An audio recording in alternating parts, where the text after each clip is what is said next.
الحمد لله نحمده ونستعينه ونستغفره ونؤمن به ونتوكل عليه ونعوذ بالله من شرور أنفسنا ومن سيئات أعمالنا من يهده الله فلا مضل له ومن يضلل فلا هادي له ونشهد أن لا إله إلا الله وحده لا شريك له ونشهد أن سيدنا وسندنا وحبيبنا وشفيعنا ومولانا محمدا عبده ورسوله صلى الله تعالى عليه وعلى آله وأصحابه وبارك وسلم. أما بعد فأعوذ بالله من الشيطان الرجيم. بسم الله الرحمن الرحيم. يا أيها الذين آمنوا كتب عليكم الصيام كما كتب على الذين من قبلكم لعلكم تتقون.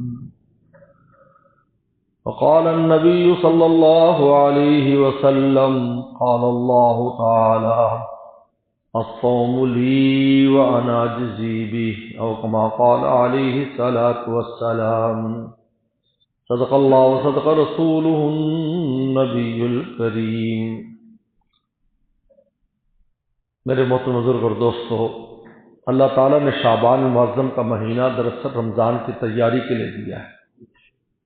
شعبان رمضان کی تیاری کے لیے، اور اس میں 3 طریقے پر تیاری ہوتی ہے. ایک، حضور صلی اللہ علیہ وسلم نے کثرت سے نفلی روزے رکھے 15 شعبان تک، اور یہ دراصل نفلی روزے رمضان کی تیاری. تلاوت قرآن کی کثرت کر دی، قرآن پڑھنا بڑھا دیا اس مہینے میں، شعبان میں، اس لیے کہ آگے قرآن کا مہینہ اور قرآن کا سیزن آ رہا ہے. اور میں نے پہلے عرض کیا تھا کہ اللہ تعالیٰ نے ہر فرض عبادت سے پہلے اس جیسی نفلی عبادت رکھی تاکہ فرض عبادت کا پورا پورا نور حاصل کیا جا سکے. ہم جمعے کے فرض پڑھیں گے لیکن اس سے پہلے سنتیں رکھ دیں اور بعد میں پھر رکھ دیں. عشاء کی نماز میں پہلے سنتیں رکھ دی، بعد میں بھی رکھ دی. ظہر کی نماز میں پہلے سنتیں رکھ دی، بعد میں بھی رکھ دی. فجر اور عصر کی نماز کا جو بعد کا وقت ہے اس کو نفل ہی کے معنی میں قرار دے دیا کہ اس میں اتنا ہی ثواب ملے گا جیسے آپ نے عصر نماز پڑھی، اس میں نفل نہ پڑھو کیونکہ آپ کو اعلیٰ ثواب مل رہا ہے. انہیں شمار کر. مغرب میں پہلے اس لیے نہیں رکھی کہ وقت کی قلت ہے، بعد میں رکھ دی. آپ حج کرنے جاتے ہیں، اس سے پہلے عمرہ رکھ دیا، عمرہ کرو، حج تمتع بناؤ، حج قران، اس کو افضل قرار دیا. خالی حج کرنا، حج افراد، اس سے یہ دونوں حج افضل ہیں جس میں عمرہ بھی ساتھ شامل ہوتا ہے. بلکہ حج قران کے افضل ہونے کے بارے میں لکھا ہے کہ حج قران اس شخص کے لیے افضل ہے جس نے اس سال عمرہ الگ سے کیا ہو. جیسے رمضان میں جا کر عمرہ کر لیا تھا، اب وہ اگر حج مفرد کرے، اکیلا حج کرے تو افضل ہے، لیکن پہلے وہ نفلی عبادت کر چکا ہے. زکوٰۃ فرض ہے لیکن اس سے پہلے صدقہ خیرات دینے کا حکم ہے کہ اللہ کے راستے میں صدقہ خیرات ترغیب دی. اسی طریقے پر رمضان میں روزے رکھنا فرض ہے. پیغمبر سلام نے پہلے نفلی روزے رکھے شعبان کے مہینے میں، اور بعد میں شوال کے اندر بھی 6 نفلی روزوں کی ترغیب عطا فرمائی. بعد میں قرآن مجید تراویح میں پڑھا سنا جاتا ہے، اور قرآن کا چونکہ یہ مہینہ ہے رمضان، تو شعبان میں ہی قرآن مجید کی تلاوت بڑھا دی گئی کہ اس میں زیادہ تلاوت کرو. اور پھر چونکہ آگے لیلۃ القدر آنی ہے جو بہت بڑی رات ہے، اس کی ایک رات میں 80 سال سے زائد 84 سال کے تقریباً ثواب ملتا ہے. بلکہ علامہ فرماتے ہیں، ایک علامہ فرماتے ہیں ابن رجب حنبلی، وہ کہتے ہیں کہ یہ تو ایک عدد اللہ نے استعمال کیا ہے، لیکن اس میں کوئی تحدید نہیں ہے کہ کتنا اجر ملتا ہے، لکھا ہے۔ اور وہ فرماتے کہ لفظ الف جو استعمال کیا ہے قرآن مجید نے 1000 کا، اصل میں اس زمانے میں 1000 سب سے بڑا عدد ہوتا تھا۔ 1000 پتی بہت امیر آدمی ہوتا تھا، پھر لکھ پتی امیر آدمی ہوتا تھا، پھر کروڑ پتی امیر آدمی ہوتا تھا۔ اب ارب پتی اور کھرب پتی ہو تو اس سے نیچے والے کی تو حیثیت ہی نہیں ہے۔ تو اس زمانے میں یہ لفظ الف استعمال ہوتا تھا 1000، اس لیے فرمایا 1000، اور خیر 1000 سے بھی زائد، کتنا زائد اللہ تعالیٰ جانتے ہیں۔ لیکن اس سے پہلے اللہ نے اس مہینے کے اندر شب برات رکھ دی، یہ رات رکھ دی، فرمایا کہ قوموا لیلہ وصوموا نہارا، فرمایا کہ اس کے دل کو روزہ رکھو، رات کو عبادت کرو۔ یہ شب برات کے ساتھ اس کا ریلیشن شب قدر کے ساتھ ہے، اس لیے محدثین اور مفسرین نے لکھا ہے کہ جو فیصلے اس رات میں کیے جاتے ہیں، موت و حیات کے فیصلے کیے جاتے ہیں، رزق کے فیصلے کیے جاتے ہیں، شقاوت اور سعادت کے فیصلے کیے جاتے ہیں، آنے والوں کے فیصلے، اس میں پیدا کتنے ہوں گے، مریں گے کتنے، یہ سارے فیصلے فرشتوں کے حوالے لیلۃ القدر میں کیے جاتے ہیں۔ فیصلے اس وقت ہوتے ہیں جس طرح پارلیمنٹ میں چیز پاس ہو جاتی ہے اور پھر نیچے اس پر عمل درآمد کے لیے نیچے والے حکومتی اداروں کو اس وقت بعد میں دیا جاتا ہے۔ بالکل اسی طریقے پر یہ پارلیمانہ جو فیصلہ ہے، آسمانی جو فیصلے ہیں، وہ تو لیلۃ البرات میں کر دیے جاتے ہیں، لیکن اس کے عملی نفاذ کے لیے وہ لیلۃ القدر میں فرشتوں کے حوالے کیے جاتے ہیں۔ اس لیے اللہ تعالیٰ نے یہ مہینہ دراصل رمضان کی تیاری کے لیے بنایا، کیونکہ رمضان کا مہینہ بہت اونچا مہینہ ہے۔ شہر رمضان الذی انزل فیہ القرآن، اللہ نے فرمایا کہ رمضان اتنا اونچا مہینہ ہے کہ ہم نے سب سے بڑی کتاب اس میں قرآن نازل کیا ہے۔ یہ نزول قرآن کا مہینہ ہے، اور اس میں وہ رات بھی ہے جس میں ہم نے قرآن نازل کیا ہے۔ اور قرآن مجید کی قیمت کوئی دے نہیں سکتا ہے، کہ کیونکہ اللہ کا کلام ہے، یعنی قرآن مجید ایک ایسی چیز میرے اور آپ کے پاس ہے جو اللہ کی ذات میں سے نکلی ہے۔ باقی سب مخلوقات ہیں، لیکن یہ مخلوق نہیں ہے، یہ اللہ کی ذات میں سے نکلی ہے۔ یہ پیغمبر سے فرمایا کہ جو چاہتا ہے اللہ تعالیٰ کا جلدی قرب حاصل کرے تو وہ چیز جو اللہ کی ذات میں سے نکلی ہے اس کو لازم پکڑ لے۔ فرمایا، آپ نے فرمایا کہ قرآن مجید ہے، اس کی تلاوت، اس کے معنی مفاہیم کو سمجھنا اور اس پر عمل کرنا، اس کو لازم پکڑ لے، فرمایا وہ جلدی اللہ کے راستے کو طے کر لے گا۔ اس لیے تمام بزرگان دین جو ہیں ان پر آخر میں قرآن کی کا غلبہ ہو جاتا ہے، ان کی تلاوت بڑھ جاتی ہے، وہ اکثر قرآن کی تلاوت شروع کر دیتے ہیں۔ ہمارے استاد محترم بھی قاری مفتاح اللہ صاحب ویسے قاری کہلاتے تھے لیکن بہت بڑے عالم تھے، لیکن قاری اس لیے کہلاتے تھے کہ حضرت بنوری رحمۃ اللہ علیہ جب بھی کوئی وفد آتا تو ان کی تلاوت کرایا کرتے تھے، بہت خوبصورت آواز کی حضرت۔ بلکہ ہمارے زمانے میں تو ہمارے استاد بھی تھے، تب بھی کوئی وفود آتے جیسے مصر سے، سعودیہ سے، عرب ملکوں کے بہت وفد بنوری ٹون میں آیا کرتے تھے، تو ان کے حضرت ان سے ہمارے استاد بھی مفتی عبد الرحمان صاحب جو موت تھے ان سے تلاوت کراتے تھے، حالانکہ اور بھی طلبہ ہوتے تھے، لیکن فرمایا قاری صاحب تلاوت کریں تو بڑی خود، اس لیے وہ قاری، ورنہ تو شیخ الحدیث تھے، اس وقت وہ بنوری ٹون کے شیخ الحدیث تھے۔ ہم نے بہت سی علمی کتابیں الحمدللہ ان سے پڑھی، تفسیر پوری کی پوری ان سے پڑھنے کی اللہ نے سعادت دی۔ اب ان پر ایسا قرآن مجید کا غلبہ تھا ان دنوں میں، یعنی ایک دو سال سے ایسا تھا کہ جب وہ وہاں سے بخاری پڑھا کر آتے تو دروازہ لاک کر دیتے اور تلاوت شروع کر دیتے، کہتے فجر سے لے کر سونے تک قرآن مجید مکمل کرتے تھے۔ یہ حضرت کا معمول تھا آج کل، قرآن مجید بس یہ عشق ہو جاتا ہے قرآن سے، یعنی یہ درجہ کمال ہے انسان کا، قرآن سے عشق یہ درجہ کمال ہے۔ اللہ فرماتے وہ مہینہ ہے، تو اس مہینے کی تیاری کے لیے شعبان دیا ہے، اس لیے توبہ استغفار اس میں کثرت سے کرے تاکہ اس کا باطن پاک ہو جائے، جب رمضان آئے تو اس کے انوارات پورے حاصل کرتے، ابھی سے تیاری کرنی ہے۔ یہ پورا وسلم نے تو رجب سے فرمایا اللہم بارک لنا فی رجب و شعبانہ، اللہ رجب اور شعبان میں برکت کر دے، بلغنا رمضان، اور ایک روایت میں آتا ہے اللہم سلم لنا رمضان، اللہ سلامتی سے رمضان پورا ہمارے لیے سلامتی کے ساتھ رکھ، وسلم لنا، اور ہمیں رمضان کے لیے سلامتی سے رکھ۔ عجیب بات ہے، رمضان کو ہمارے لیے اور ہمیں۔ اس میں حکیم الامت تھانوی رحم اللہ نے اسی بات کو فرمایا کہ رمضان میں انسان کو کوئی تشویش قلبی نہیں ہونی چاہیے۔ سن لو، سب نکال دو، کچھ پرواہ نہ کرو، اللہ پر چھوڑ دو۔ تشویش قلبی سے رمضان کے انوارات حاصل نہیں کیے جا سکتے۔ انسان کی پریشانیاں سب کے ساتھ لگی ہیں، لیکن ان پریشانیوں کو یاد کرنا، ان کو سوچنا بار بار کیا ہوگا کیا ہوگا کیا ہوگا، یہ مومن کی شان نہیں ہے۔ مومن تو کیا ہوگا، وہی ہوگا جو منظور خدا ہوگا۔ خدا پر ڈال دے، میرے آپ کے سوچنے سے تھوڑی کوئی چیزیں تبدیل ہو سکتی۔ کیسے احمق حماقت والی بات ہے۔ حسبنا اللہ نعم الوکیل پڑھ لیں۔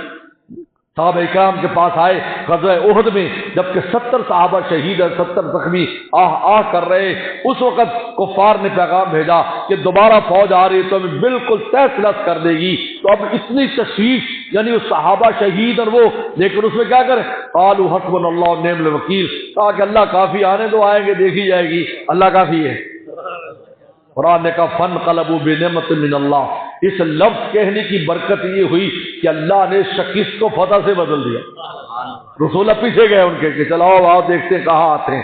انہوں نے جب سنا کہ حضور صلی اللہ علیہ وسلم پیچھے آ رہے ہیں، وہ تو ایسے دوڑے، بلکہ پورے عرب میں مشہور ہو گیا کہ عجیب بات ہے کہ بالکل اتنے شہید بھی کر دیے، زخمی کر دیے، اور قریب تھا کہ سب کو ختم کر دیتے، لیکن وہ تھوڑے سے جو کمزور تھے، زخمی تھے، وہ ان کے پیچھے آئے، وہ بھاگ گئے۔ پہلے تو شہرت ہوئی، بعد میں بدنامی ہونے لگ گئی کہ یار تمہیں کھڑا ہونا چاہیے تھا مقابلے پر، تم میں تو اچھے خاصے تھے، تم میں تو اتنے لوگ نہیں مرے، سارے انہی کے شہید ہوئے، لیکن ان کی ہمت نہیں بڑھی۔ قرآن کہتا فانقلبوا بنعمت من اللہ، وہ جب واپس آئے اللہ کے نعمتیں لے کر آئے۔ تو یہ جو لفظ آتا ہے، یہ جو دعا ہے، اللہم سلم لنا رمضان، اے اللہ ہمارے لیے رمضان کو سلامتی والا بنا، وسلمہ لنا، اور ہمیں بھی آپ سلامتی سے رکھ، تاکہ تشویشات نہ ہوں۔ اللہ سے پناہ مانگے کہ ایسی کوئی چیز پیش آئے، ایسے کوئی حادثات پیش آئیں، ایسی کوئی واقعات پیش آئیں کہ رمضان کے ان انوارات کو میں آپ نہ لے سکیں۔ میرے دوست، یہ معمولی انوارات نہیں ہیں۔ روزانہ اللہ تعالیٰ شب آخر میں آسمان دنیا پر تجلی فرماتے ہیں، روزانہ شب آخر میں چھٹا حصہ، رات کا جو چھٹا حصہ ہے، یعنی مغرب سے فجر تک رات کو 6 حصوں میں تقسیم کر دیں، آخری چھٹے حصے میں اللہ تعالیٰ آسمان دنیا پر آتے ہیں۔ حضور صلی اللہ علیہ وسلم اس وقت تہجد کی نماز پڑھا کرتے تھے، ورنہ تو انسان جب بھی پڑھ لے، اگر ہے تو ناگا نہ ہو، لیکن جو اصل وقت ہے وہ یہ ہوتا تھا کہ 6 حصے میں تقسیم کر لو مغرب سے رات کو، جو چھٹا حصہ ہوتا تھا اس میں اللہ آسمان دنیا پر آتے ہیں اور آواز لگاتے ہیں، کوئی معافی مانگنے والا ہے، کوئی رزق لینے والا ہے، کوئی بیماری شفا دینے والا ہے، میں تمہیں دینے کے لیے تیار ہوں۔ لیکن رمضان ہوتا ہے مغرب سے لے کر فجر تک یہ تجلی رہتی ہے، دن کے وقت بھی تجلیات ہوتی ہیں۔ یہ رمضان کی خصوصیت ہے، اور غیر رمضان میں صرف لیلۃ البرات کی، شب برات کی خصوصیت ہے، اس میں بھی تجلی مغرب سے ہو جاتی ہے۔ آپ دیکھ لیں اس کا رمضان سے کیسا تعلق ہے، اس میں مغرب سے ہی، اس لیے انسان کو چاہیے، اس لیے بہت سے بزرگوں نے لکھا ہے کہ مغرب کے بعد ہی، مغرب نماز پڑھ کر نفل پڑھ کے دعا کر لے، تجلی آ چکی ہے، یعنی پہلے جلدی سے درخواست دے دو، یہ تو پوری رات درخواست دینے کے لیے ہے، لیکن جلدی سے بھائی فوری طور پر درخواست دے دو۔ اس لیے بعض بزرگوں کا معمول ہے کہ مغرب کے بعد 3 دفعہ سورہ یاسین پڑھتے ہیں، ایک کے بعد دعا کرتے ہیں اللہ ہمارے رزق میں اضافہ کر، ایک میں دعا کرتے ہیں اللہ ہماری عمر میں اضافہ کر، ایک میں دعا کرتے ہیں اللہ ہمیں سعادت مند رکھنا، ہمیں شقاوت کو سعادت سے بدل دے۔ 3 دفعہ سورہ یاسین مغرب کے بعد ہی، کیونکہ دروازہ کھل چکا ہے، تجلی الہی آ چکی ہے، لہذا فوری طور پر اپنی درخواست جمع کر دیں اور سورہ جو ہے یاسین، سورہ یاسین کو جو تاج ہے قرآن مجید کا، اس کو پیش کر کے اس کا، کیونکہ حدیث شریف میں آتا ہے دعا سے پہلے کوئی نہ کوئی نیک عمل کر لو تو پھر وہ دعا بھی فوراً اوپر چلی جاتی ہے۔ تو بزرگوں نے لکھا کہ سورہ یاسین تلاوت کر لو، اور 3 ہی کام اس کے اندر ہوتے ہیں، شقاوت اور سعادت کے فیصلے ہوتے ہیں، رزق کے فیصلے ہوتے ہیں، عمر کے فیصلے ہوتے ہیں، لہذا 3 بار پڑھ کر ہر ایک کے بعد کوئی نہ کوئی اس دعا ان میں سے کر لو، فرمایا اس کے بعد پھر شب پھر دل میں رات کو جاگنا، روزہ رکھنا، وہ بات کیا اعمال ہیں، لیکن کیوں فوراً تجلی، لیکن رمضان میں ہر مغرب سے تجلی شروع ہوتی ہے، فجر تک تجلی رہتی ہے، لیکن عام راتوں میں تلاش کرنا آسان نہیں ہے، اس لیے یہاں ہم تراویح کی نماز عشاء کے ساتھ ہی پڑھ لیتے ہیں، پھر آپ سو جائیں جا کر، لیکن آپ نے پوری برکت حاصل کر لی۔ حدیث شریف میں آتا ہے کہ قرآن مجید کہے گا اللہ میں نے اس کو جگائے رکھا، حالانکہ بھئی ہمارا معمولی وہ وقت ہوتا ہے سونے کا، لیکن چونکہ تجلی الہی آئی ہوئی ہے اور اس نے تراویح کی نماز پڑھ لی، قرآن کا میں نے جگائے رکھا، حالانکہ ہمارے جاگنے کا معمول 11 بجے سوتے ہیں ہم، یا 12 بجے سوتے ہیں یا 11:30 سوتے ہیں، اس وقت تک ہم تراویح پڑھ لیتے ہیں، لیکن اللہ نے فرمایا کہ نہیں بھائی یہ چونکہ مغرب سے ہی ہم آئے ہوئے ہیں، لہذا اس نے تراویح کی نماز میں قرآن مجید پڑھا ہے، لہذا وہ سفارشی ہو گیا اللہ میں نے اس کو رات کو جگائے رکھا، روزہ کہہ کے میں نے بھوکا پیاسا رکھا، اللہ فرمایا دونوں اپنے دائیں بائیں اس کے ہو جاؤ اور اس کو جنت میں لے جاؤ۔ نے فرمایا کہ یا ایھا الذین آمنوا ایمان والو کتب علیکم الصیام، تم پر روزے فرض کیے گئے،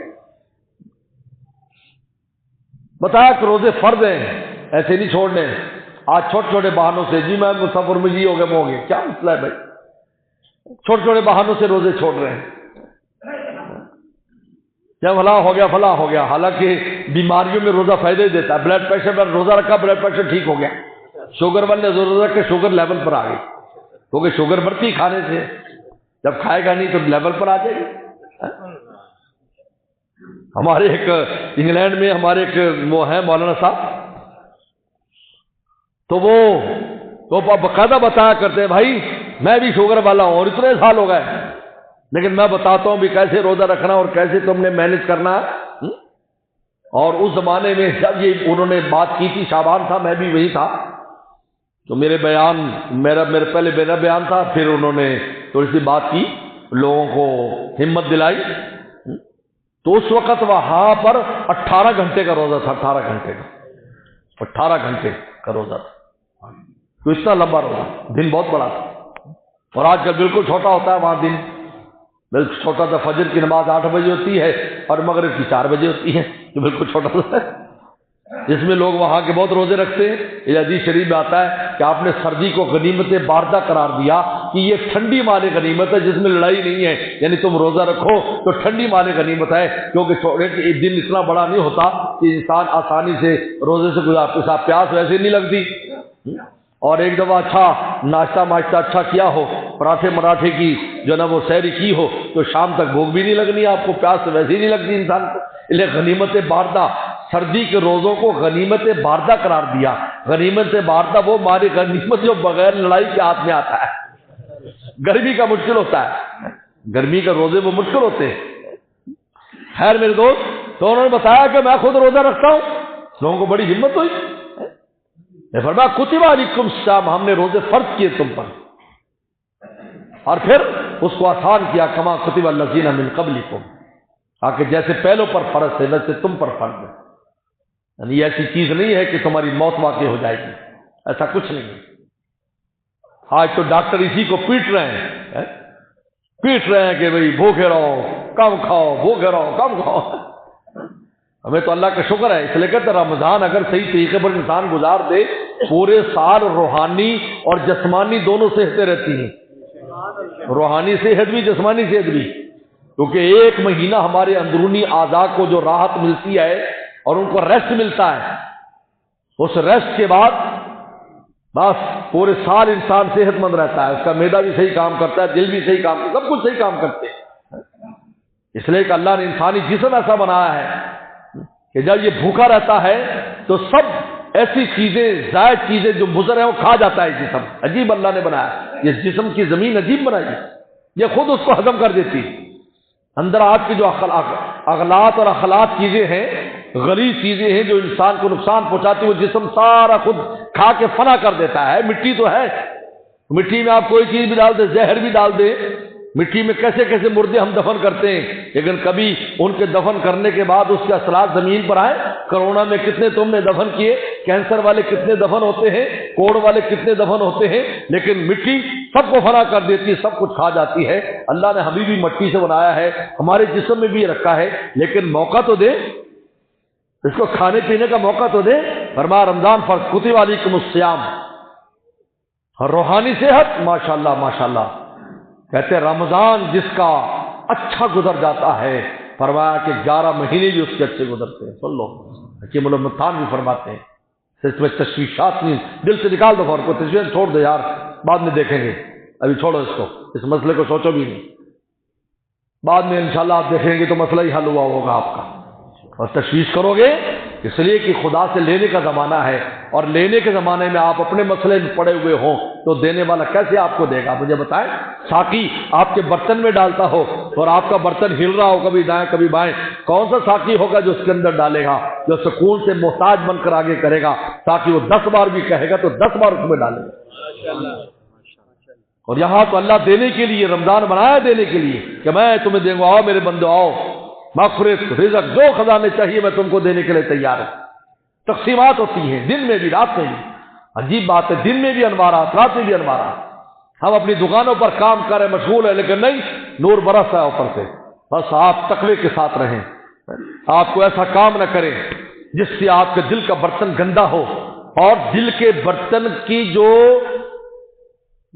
اس کی جو رخ ہے وہ تبدیل ہو۔ بس یاد رکھو، رخ اوپر رہنا چاہیے اور گندا نہیں ہونا چاہیے۔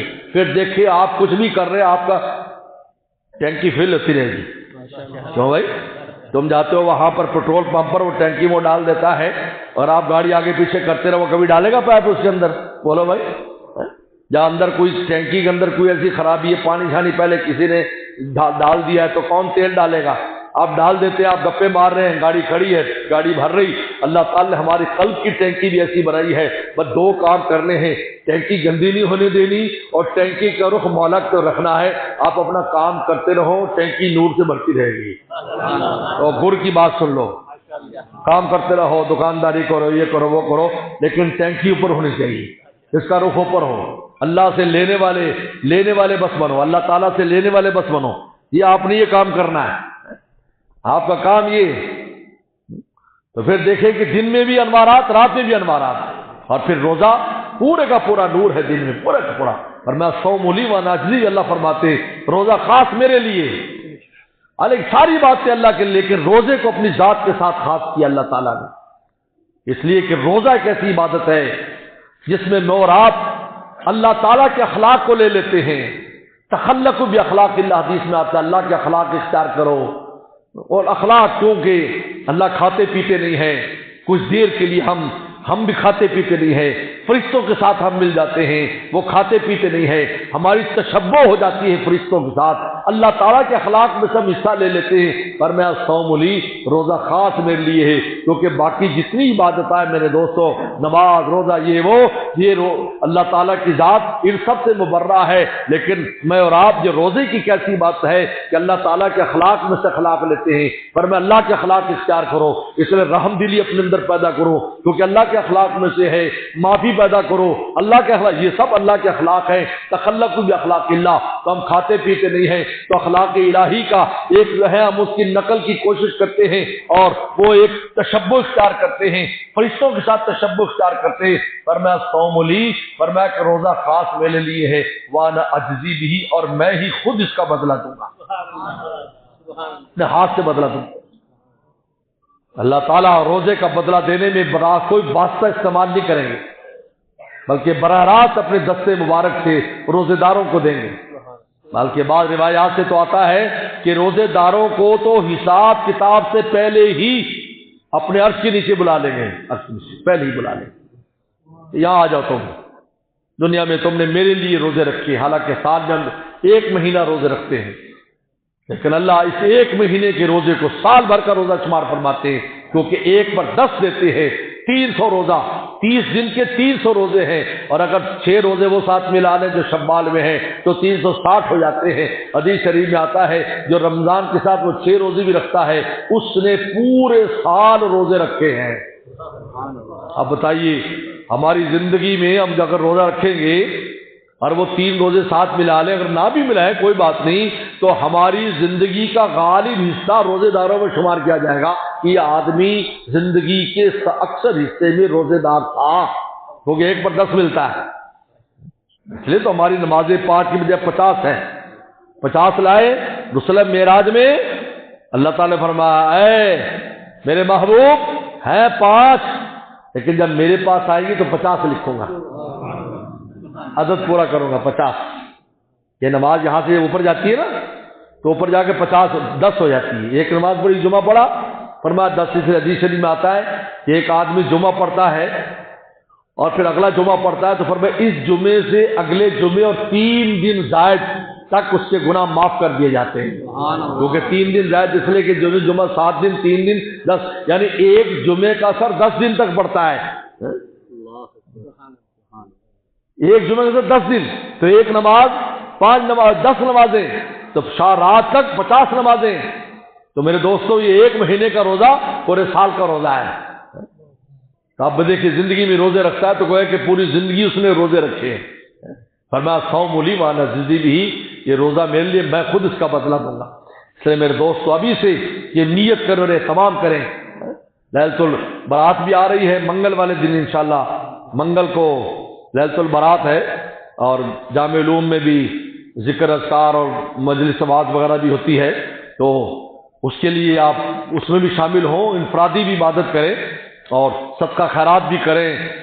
میں نے بتایا کہ سورہ مغرب کے بعد ہی سے عبادت میں مشغول ہو جائے، وقفے وقفے سے کرتے رہیں، آرام بھی کرتے رہیں، کچھ کرتے رہیں۔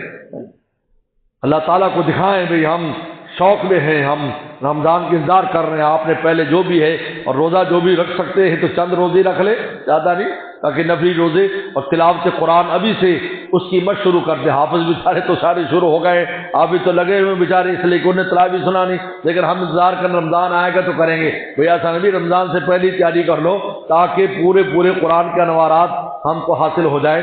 تو بھائی اس لیے ابھی سے نیت کر کے رمضان کی تیاری کی، ابھی سے انشاءاللہ کوشش کریں۔ اور یہ ایک اعلان تو وہ ہے کہ انشاءاللہ 15 شب کو 11 بجے جامع علوم عیدگاہ بہاول نگر میں جو ہے نا وہ واعظ و بیان 3 فروری بروز منگل، اور دوسرا ہمارے ڈاکٹر جمیل صاحب بھی تشریف لا رہے ہیں 1 فروری اتوار کو، ان کا پین کیمپ ہے ابن نیاز فاؤنڈیشن پر، وہ مدرسے میں ہی، تو یہ حضرات دوسروں تک بھی پہنچائیں جو مریض ہیں، ناڑوں کا سکڑ جانا، فالج، پٹھوں کا کھچاؤ، سر درد، گھٹنوں کا درد، جوڑوں کا درد۔ ڈاکٹر صاحب الحمدللہ اس وقت پاکستان کے نمبر 1 ڈاکٹر اس میں اللہ تعالیٰ نے ان کو بنایا ہے۔ یہ حضرت والد صاحب کی یہ برکت اور ان کی دعا ہے کہ اس وقت اس فن میں پاکستان میں پہلے نمبر پر شمار کیے جاتے ہیں، پوری دنیا میں اس کی تعلیم کے اور تدریس کے لیے بھی جاتے ہیں۔ تو ڈاکٹر صاحب آ رہے ہیں، یہاں فری کیمپ لگائیں گے، اس میں بھی حصہ لیں۔ وآخر دعوانا ان الحمدللہ۔